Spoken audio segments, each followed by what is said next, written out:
Assalamualaikum warahmatullahi wabarakatuh. Perkenalkan, nama saya Khairul Aziza. Saya dari Prodi Perbankan Syariah semester 3.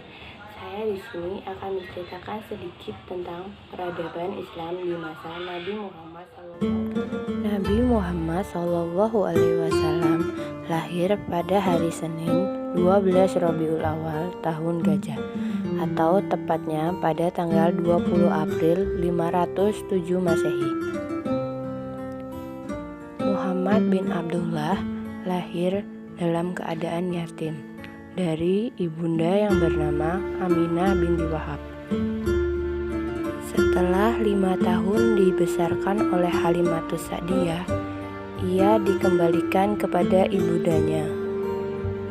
Belum lama dalam pengasuhan ibundanya, Aminah meninggal dalam perjalanan pulang usai mengunjungi keluarganya yang di Yastrib, sekaligus berkunjung ke makam sang suami. Dalam usia 6 tahun, Muhammad menjadi yatim piatu yang terpaksa harus dibesarkan oleh Abu Muthalib, yaitu kakeknya. Seolah dipersiapkan untuk tegar menghadapi cobaan sejak usia dini, 2 tahun kemudian sang kakek pun meninggal dunia. Hingga pengasuhan Nabi Muhammad diberikan kepada sang paman, yaitu Abu Thalib. Beliau ikut berdagang dari kota satu ke kota yang lain. Ketika beliau menginjak dewasa, beliau mencoba untuk berdagang sendiri tanpa pamannya. Nabi Muhammad dikenal sebagai seorang yang shadiq. Nabi Muhammad menikah pada umur 25 tahun dengan Khadijah yang terpaut usia 15 tahun. Nabi Muhammad SAW pertama kali mendapatkan wahyu pada saat beliau berdiam diri di Gua Hiro pada malam 17 Ramadan, atau tepatnya pada tanggal 6 Agustus 610 Masehi. Jibril datang menyampaikan kalam Allah berupa Quran surat Al-Alaq ayat 1 sampai dengan 5. Kemudian perintah berhijrah diturunkan oleh Allah pada saat Nabi Muhammad SAW berumur 53 tahun.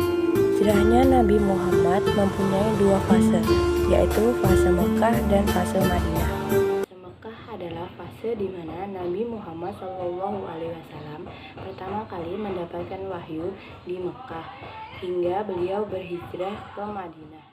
Nabi Muhammad SAW yang membawa ajaran tauhid dianggap telah merusak keyakinan masyarakat Arab pada umumnya yang menyembah berhala, yang menjadikan Ka'bah menjadi pusat peribadahan. Dakwah yang dilakukan Nabi Muhammad SAW dilakukan dengan 2 cara, yaitu 1. Dakwah secara diam-diam. Setelah menerima wahyu yang kedua, Rasul menyadari tugas yang dibebankan kepada dirinya, maka mulailah secara diam-diam mengajak orang untuk masuk Islam. Mula-mula dari sanak keluarga, kemudian dari para sahabat-sahabatnya. Orang-orang yang mula-mula beriman adalah istri beliau, yaitu Khadijah, kalangan pemuda yaitu Ali bin Abi Thalib dan Zaid bin Haris, dari kalangan Buddha yaitu Bilal, dari orang tua atau tokoh masyarakat yaitu Abu Bakar As-Siddiq. Setelah Abu Bakar masuk Islam, banyak orang-orang yang mengikuti untuk masuk agamanya. Orang ini disebut sebagai as-sabiqul awwalun, yang terdahulu masuk Islam. 2. Dakwah secara terang-terangan. Setelah Nabi Muhammad SAW melakukan dakwah yang bersifat rahasia, terhimpunlah pengikutnya sebanyak 30 orang. Dakwah di kala itu dilaksanakan secara diam-diam. Setelah fase itu, Allah SWT memerintahkan pada Nabi untuk mendakwah secara terang-terangan, yaitu dengan turunnya surat Al-Hijr ayat 94. Kegiatan dakwah secara terang-terangan ini menambah orang yang masuk Islam. Hal ini tidak disenangi oleh orang-orang Quraisy. Sehubung dakwah Nabi itu akan menewaskan agama dan kepercayaan nenek moyang, maka orang Quraisy melakukan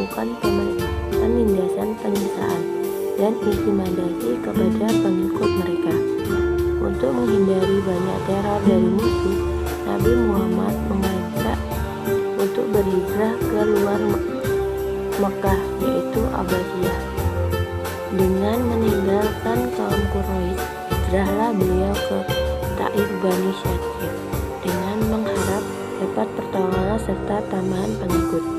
Tapi nyatanya malah sebaliknya. Nabi dicaci maki, dilempari batu oleh anak-anak sampai badannya berlumuran darah. Hijrahlah ke Taif Khalfah mendapatkan satu yang masuk Islam, yaitu Abbas. Ditinjau pada tahun ke-11 Rasulullah di waktu musim haji, Nabi mengadakan kontak dakwah jamaah haji. Tertariklah sekelompok orang Aus dan Khos, penduduk kota Yasrib, untuk masuk Islam. Penduduk Yasrib masuk Islam dan sampai dan sumpah setia akan membela Nabi, melindungi Nabi. Sementara itu, beberapa alasan yang menjadikan Nabi Muhammad SAW sebagai pemimpin agama adalah Nabi belum menguasai politik. Ayat-ayat Al-Quran masih berlangsung. Nabi tidak mempunyai kekuatan ekonomi dan jumlah umat Islam masih sedikit, sehingga mereka hidup sebagai kaum minoritas.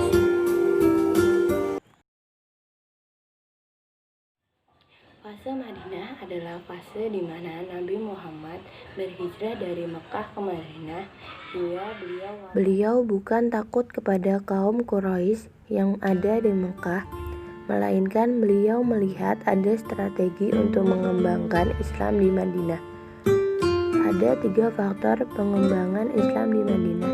Yang pertama ialah tanah yang subur. 2. Adanya dukungan kaum Ansor. Yang ketiga, adanya hasrat untuk suku Aus dan Khos untuk berdamai. Langkah-langkah Nabi Muhammad SAW dalam membangun masyarakat Madinah. Perubahan masa Nabi Muhammad SAW adalah masa perubahan sosial. Nabi Muhammad membangun masjid, yaitu Masjid Nabawi. Dikisahkan unta tunggangan Rasulullah berhenti di suatu tempat, maka Rasulullah memerintahkan tempat itu dibangun sebagai masjid. Beliau mengangkat dan memindahkan batu-batu masjid dengan tangannya sendiri.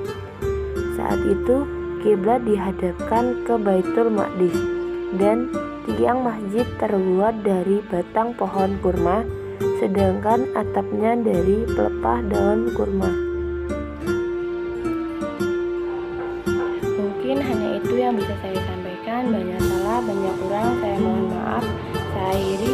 Wallahul muwaffiq ila aqwamit thoriq. Wassalamualaikum warahmatullahi wabarakatuh.